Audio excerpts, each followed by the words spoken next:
Car రూఫ్పై కూర్చొని ఓ జంట అసభ్యకర చేష్టలు చేసింది. కారు రూఫ్పై రొమాన్స్ చేశారో జంట. పంజాబ్ లుధియానాలో ఆ జంట రెచ్చిపోయింది. కారు కదులుతుండగానే రొమాన్స్ చేశారు. ముద్దులు హగ్గులతో ఓవర్ యాక్షన్ చేశారు. నడి రోడ్డులో కారుపై రొమాన్స్ ఏంటి? జంట తీరుపై జనం దుమ్మెత్తిపోస్తున్నారు. కారు నెంబర్ను నెటిజన్లు పోస్ట్ చేశారు. వారిని వెంటనే అరెస్ట్ చేయాలంటూ డిమాండ్ చేశారు. పంజాబ్లోని లుధియానాలో చోటు చేసుకుంది ఈ సంఘటన. కారుపై కూర్చొని ఓ జంట ఇష్టారీతిగా వ్యవహరిస్తూ వెకిలి చేష్టలు చేస్తూ రోడ్లపై తిరుగుతున్న వైనాన్ని ఎవరైనా చూస్తూ ఊరుకుంటారా? వెంటనే మొబైల్ ఫోన్లకు కెమెరాలకు పని చెప్పారు. ఇక దాన్ని తీసి సోషల్ మీడియాలో పోస్ట్ పెట్టారు. ఇక వీళ్ళపై దుమ్మెత్తిపోస్తున్నారు. సిగ్గుందా మీకంటూ వీళ్ళను తిట్టని మాట లేదు అనని బూతు లేదన్నట్టుగా ఉంది పరిస్థితి. ఇక చూడండి ఒక్కసారి మీరు నడి రోడ్డుపై ఎందుకు ఈ పిచ్చి చేష్టలు వికృతి చేష్టలు అర్థం కాని పరిస్థితి. ఇటీవలి కాలంలో పూర్తిగా బరి తెగిస్తున్నారు, రెచ్చిపోతున్నారు. ఓ పద్ధతి పాడు లేకుండా ఉన్నత విద్యావంతులే మళ్ళీ వాళ్ళు. చూడండి రొమాన్స్ చేస్తున్నారు. కారుపై కూర్చొని ఆల్రెడీ కార్ డ్రైవర్ చెప్పారు కింద, వీళ్ళు పైకెక్కి అక్కడి నుంచి రొమాన్స్ మొదలుపెట్టారు. అడ్డమైన పిచ్చి చేష్టలతో, లిప్ కిస్సులతో, హగ్గులతో, దిక్కుమాలిన చేష్టలతో అసలు ఎక్కడికి దిగజారుతున్నారు, ఏమవుతుంది సమాజం అర్థం కాని పరిస్థితి. ఆ అమ్మాయి చూడండి, దానికి ఏమాత్రం బుద్ధి లేదు, ఉన్నత విద్యావంతుల్లాగా ఉన్నారు. పోనీ అబ్బాయికి బుద్ధి లేదు, అమ్మాయికి బుద్ధి లేదు, ఇద్దరు కూడా వెకిలి చేష్టలతో, వింత చేష్టలతో, పిచ్చి పిచ్చిగా అశ్లీల చేష్టలతో లుధియానాలో రెచ్చిపోయారు. కేవలం ఇవన్నీ కూడా సోషల్ మీడియాలో పోస్ట్ చేసేందుకు ఇటీవలి కాలంలో పూర్తిగా సభ్యత సంస్కారాన్ని మరిచి ఇలాంటి దిక్కుమాలిన చేష్టలకు పాల్పడుతున్నారనే విమర్శలు కూడా వినిపిస్తున్నాయి. కానీ ఇది వీళ్ళు కాస్త అంతకు మించి అన్నట్టుగా ఉంది. చూడండి యాంగిల్ చూడండి ఎంత దారుణంగా. అసలు ఆ అమ్మాయికి ఏమైనా బుద్ధి ఉండాలి అంటే ఉంటే కదా ఇలాంటివి చేశారు, లేకుంటేనే కదా ఇలాంటివి చేసింది అనేది బహిరంగ సత్యం. మరీ దారుణంగా బెడ్రూమ్ అనుకుంటున్నారో ఏమో, అది రోడ్డు, అది కారు, అంటే అన్నీ తెలిసి మనం కొత్తగా ఇక్కడ ఏదో ఆవేదన చెందడానికి ఏం లేదు, లేదంటే చెప్పుకుంటూ బాధపడడానికి లేదు. వాళ్ళకి అన్నీ తెలిసి విచక్షణ మరవలేదు, విచక్షణతోనే చేస్తున్నారు. అదే వాళ్ళకున్న విచక్షణ, అదే వాళ్ళకున్న సంస్కారం, అదే వాళ్ళకున్న బుద్ధి. ఏమవుతుందంటే బుద్ధి గడ్డి తింటుంది, విచక్షణ మర్చిపోతున్నారు, సంస్కారహీనులుగా తయారవుతున్నారు. ఉన్నత విద్యావంతులు, చదువుకున్న వాళ్ళు, పైగా ఉద్యోగాలు చేస్తూ సమాజంలో ఏదో ఉద్ధరిస్తున్నామని పైకి చెప్పుకునే వీళ్ళంతా కూడా ఇదిగో ఇలాంటి పిచ్చి చేష్టలతో, బేవకూఫ్ చేష్టలతో పూర్తిగా సమాజంలో ఒక చీడ పురుగులాగా తయారవుతున్నారు. చూడండి మరి ఉద్యోగాలు చేస్తున్నారా, అమ్మానాయలు సంపాదించే సొమ్ముతో ఇలా జల్సాలు చేస్తున్నారో తెలియదు. కానీ 4 గోడల మధ్య చేసుకోవాల్సిన రొమాన్స్ని కాస్త వీధి మీదకి తీసుకొచ్చారు. రోడ్లపైనే రెచ్చిపోతున్నారు. ఒకసారి చూడండి పంజాబ్ లుధియానాలో జరిగిన ఆ ఇన్సిడెంట్ సంబంధించిన దృశ్యాలు చూడండి.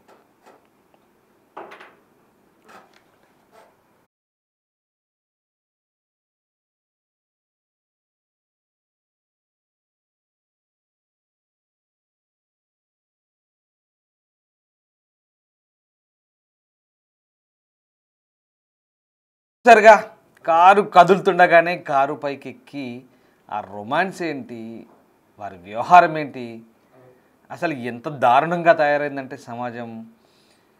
పంజాబ్ లుధియానాలో జరిగింది ఇన్సిడెంట్.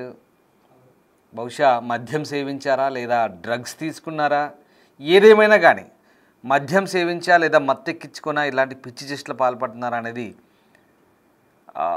విచారణలో తేలే అవకాశం ఉంది. కానీ మొత్తం మీద అంటే ఎవరేమనుకుంటే మాకేంటి, సమాజంతో మాకేం పని అన్నట్టుగా ఉంది వీళ్ళ వ్యవహార శైలి.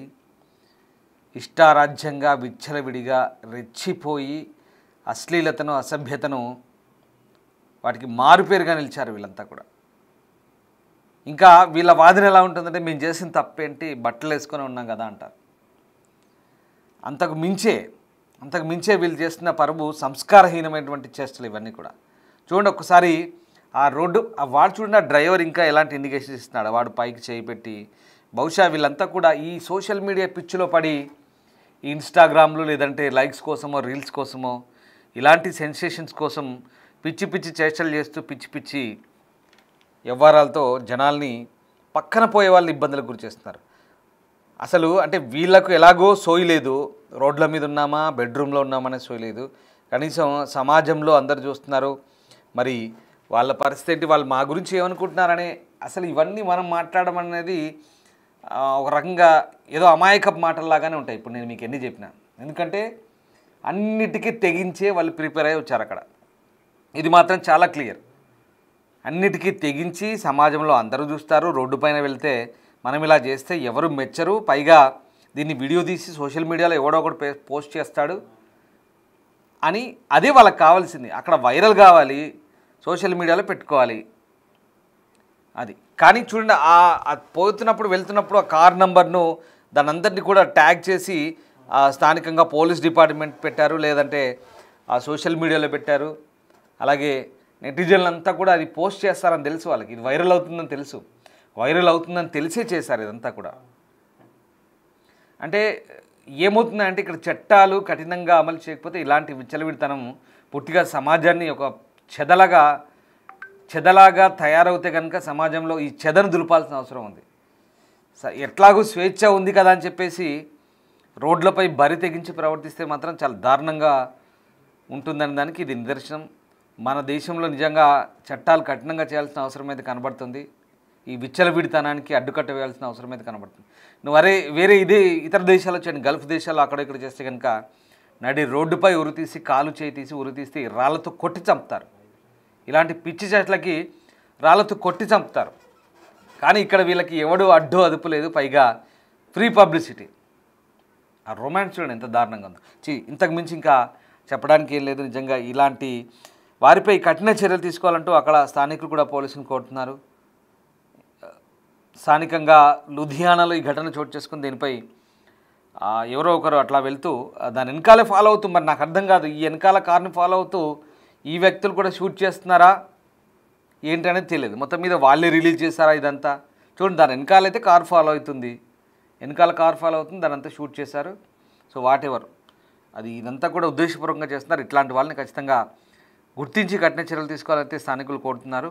మరి దీనిపై పంజాబ్ పోలీసు ఎట్లాంటి చర్యలు తీసుకుంటుందనేది మాత్రం చూడాల్సింది. ఎందుకంటే ఇప్పటికే పంజాబ్లో యువత అంతా కూడా పాడైపోయింది. పంజాబ్ మొత్తం మీకు చూడండి, పంజాబ్ గురించి వస్తే డ్రగ్స్ గురించే సినిమాలు వస్తాయి. పంజాబ్ గురించి, పంజాబ్లో డ్రగ్స్కు పెట్టిన పేరు. పంజాబ్ యువత అంతా డ్రగ్స్కు బానిస అయిపోయి పూర్తిగా ఒక రకంగా నాశనం అయ్యారు కొంతమంది. సో పంజాబ్లో ఆ కూకటి వేలతో దాన్ని పెకిలించారు ఆల్రెడీ డ్రగ్స్ మహమ్మారిని. అయినప్పటికీ కూడా చాలా ప్రాంతాల్లో ఇట్లాంటి పిచ్చి చేష్టలతో ఉన్నారు. వ్యవసాయాలు గట్టిగా ఉంటాయి, దండిగా ఉంటాయి, తల్లిదండ్రులు కష్టపడితే సంపాదిస్తారు, పిల్లలు ఇలా తయారవుతుంటారు. సో ఇది పరిస్థితి. సో ఆ పంజాబ్ని పట్టిపిడిచిన డ్రగ్స్ మహమ్మారిని తీసేసినప్పుడు కూడా కొన్ని ఇట్లాంటి పిచ్చి చేష్టలతో కొన్ని సమాజంలో అసభ్యకరమైనటువంటి అశ్లీలకరమైనటువంటి ఇట్లాంటి చేష్టలతో ఇంకా ఆ రాష్ట్రానికి చెడ్డ పేరు, ఆ ప్రాంతానికి చెడ్డ పేరు తేవడం తప్ప ఇట్లాంటి వాళ్ళు చేసడానికి ఇంకేం లేదు. సమాజాన్ని ఉద్ధరించలేదు. వీళ్ళని కఠినంగా శిక్షించాలంటూ స్థానికులు అయితే కోరుతున్నారు. చూడాలి పంజాబ్ పోలీసు ఎట్లాంటి చర్యలు తీసుకుంటారనేది.